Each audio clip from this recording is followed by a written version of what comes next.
Dieu, patrie, famille, c'est avec ce triptyque en bandoulière que la post-fasciste Giorgia Meloni s'est imposée aux élections législatives en Italie. Après la Suède, c'est donc au tour de l'Italie de placer une coalition de droite et d'extrême droite au pouvoir, de quoi susciter les inquiétudes de Bruxelles qui redoute de voir la troisième puissance européenne ébranler le fragile équilibre des 27. Fort de la majorité absolue au Parlement, la dirigeante de Fratelli d'Italia et ses alliés Matteo Salvini de la Ligue et Silvio Berlusconi de Forza Italia vont tenter lors des prochains jours de former un gouvernement.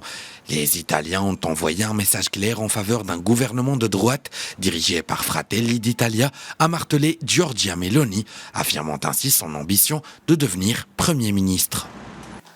Unire questo popolo.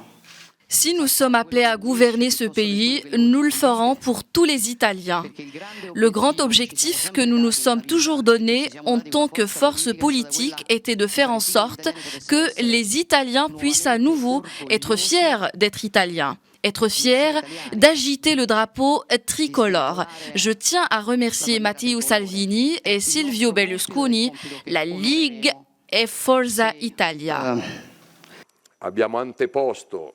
Les Italiens ont voté selon leurs croyances, leurs intérêts et ont suivi leur cœur. Quand ils votent toujours bien. Et si cette fois, ils ont choisi d'autres candidats, cela signifie qu'ils avaient raison. Cela signifie aussi que nous devons nous remettre en question. J'ai encore beaucoup d'optimisme et j'ai 2 fois plus de désir, de motivation et d'énergie pour militer encore pour nos causes nationales.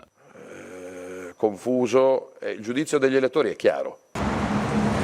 À Rome, la presse de droite exultait Révolution dans les urnes, titré Il Giornale, le quotidien de la famille Berlusconi, tandis que libéraux constataient la gauche battue, nous sommes libres. De son côté, le patron du Parti démocrate Enrico Letta a déploré un jour triste pour l'Italie et annoncé après son résultat décevant qu'il abandonnerait ses fonctions lors du prochain congrès du parti.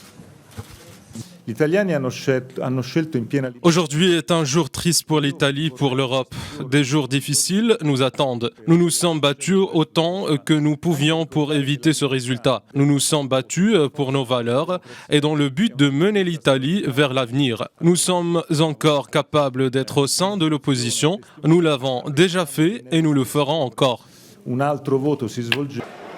Le nouvel exécutif succédera au cabinet d'union nationale dirigé depuis janvier 2021 par Mario Draghi, l'ancien chef de la Banque centrale européenne, appelé au chevet de la troisième économie de la zone euro, mise à genoux par la pandémie. Alors que Super Mario, présenté en sauveur de la zone euro lors de la crise financière de 2008, apparaissait comme une caution de crédibilité aux yeux de ses partenaires européens, l'arrivée au pouvoir de l'extrême droite nationaliste, eurosceptique et souverainiste fait craindre une nouvelle ère d'instabilité. D'autant plus que l'Italie, qui croule sous une dette représentant 150% du PIB, le ratio le plus élevé de la zone euro derrière la Grèce, connaît une inflation de plus de 9% avec des factures de gaz et d'électricité qui mettent en difficulté des millions de personnes.